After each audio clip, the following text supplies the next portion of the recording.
Assalamualaikum warahmatullahi wabarakatuh. Selamat bertemu kembali dengan saya, Siti Malihatun Badriah. Salam sehat, bahagia, dan sukses selalu.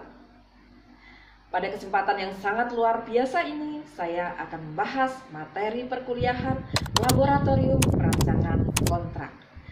Laboratorium Perancangan Kontrak ini berasal dari istilah laboratorium dan perancangan kontrak.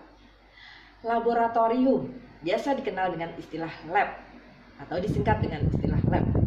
Ini merupakan suatu tempat sebagai tempat riset ilmiah untuk eksperimen, untuk pengukuran ataupun untuk pelatihan ilmiah tentang hal-hal tertentu yang dilakukan di dalamnya.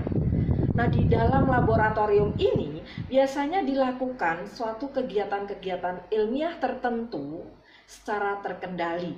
Nah, laboratorium ilmiah ini biasanya dibedakan menurut disiplin ilmunya.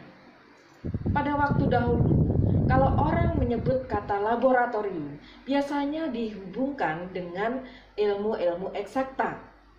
Namun pada saat ini, pada kesempatan sekarang ini, tidak lagi seperti itu. Tidak hanya di dalam bidang eksakta saja, tetapi di dalam bidang sosial, humaniora, ini juga banyak sekali laboratorium-laboratorium. Ada laboratorium bahasa, dan sekarang saya akan bicara mengenai laboratorium ilmu hukum. Nah, dalam hal ini adalah laboratorium perancangan kontrak. Nah, di sini di dalam laboratorium perancangan kontrak ini dipelajari mengenai hal-hal bagaimana merancang sebuah kontrak supaya kontrak ini lebih bagus, lebih baik, dan dan benar sesuai kaidah-kaidah keilmuan atau ilmu hukum di sini. Nah, pentingnya mempelajari laboratorium perancangan kontrak ini adalah dalam hal bahwa di dalam kehidupan kita sehari-hari banyak terjadi kontrak-kontrak dilakukan. Ada berbagai macam kontrak dilakukan. Berbagai hal yang berhubungan dengan kontrak itu banyak dilakukan untuk hubungan hukum atau landasan bagi hubungan antara satu orang dengan orang lainnya, atau satu badan hukum dengan badan hukum lainnya, atau badan usaha satu dengan badan usaha lainnya, atau mungkin perorangan dengan badan usaha ataupun badan hukum, atau orang perorangan dengan orang perorangan yang lain sebagai landasan suatu hubungan hukum. Nah, banyak sekali macam kontrak. Ada kontrak jual beli, ada sewa menyewa, ada kontrak dalam pembiayaan, kredit misalnya, kemudian utang piutang, dan berbagai kontrak lainnya dalam kehidupan sehari-hari. Dalam berbagai bidang kehidupan, seringkali orang melakukan kontrak ini. Dalam bidang ekonomi, kesehatan, dan sebagainya, banyak sekali macam kontrak.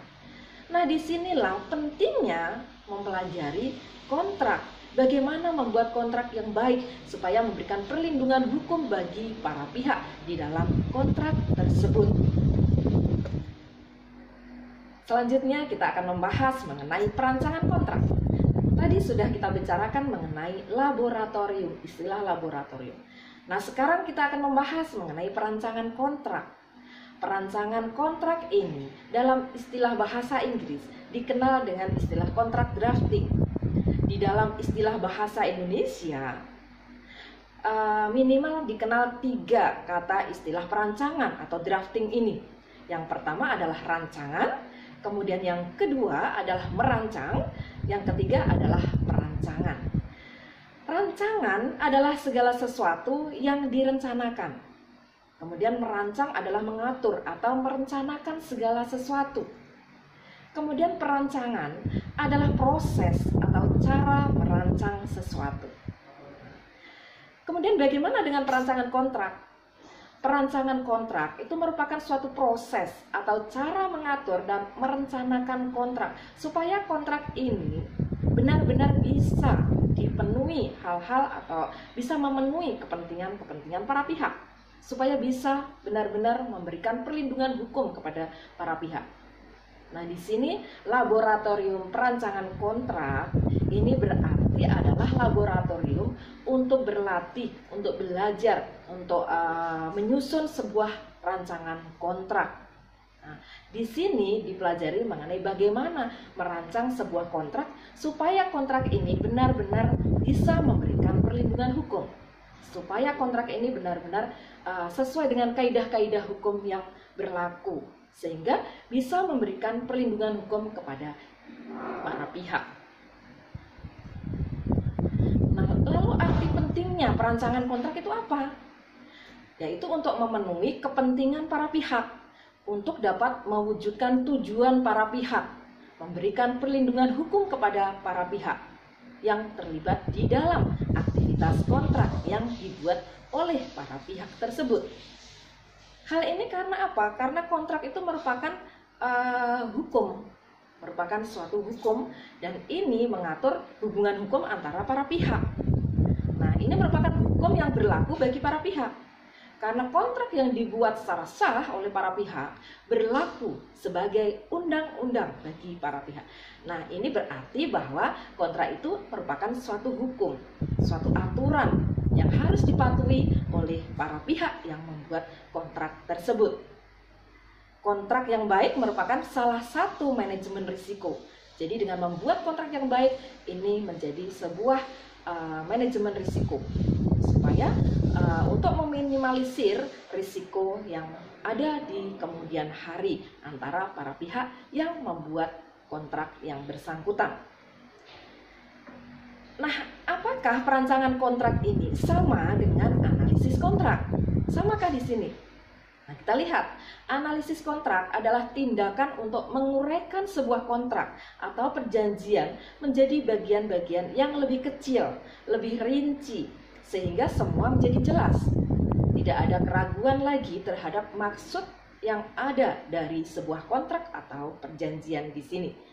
Kemudian selanjutnya dikaji, ditelaah dengan menggunakan asas-asas hukum, aturan-aturan hukum, dan konsep hukum perjanjian, kontrak, dan sumber-sumber referensi lainnya.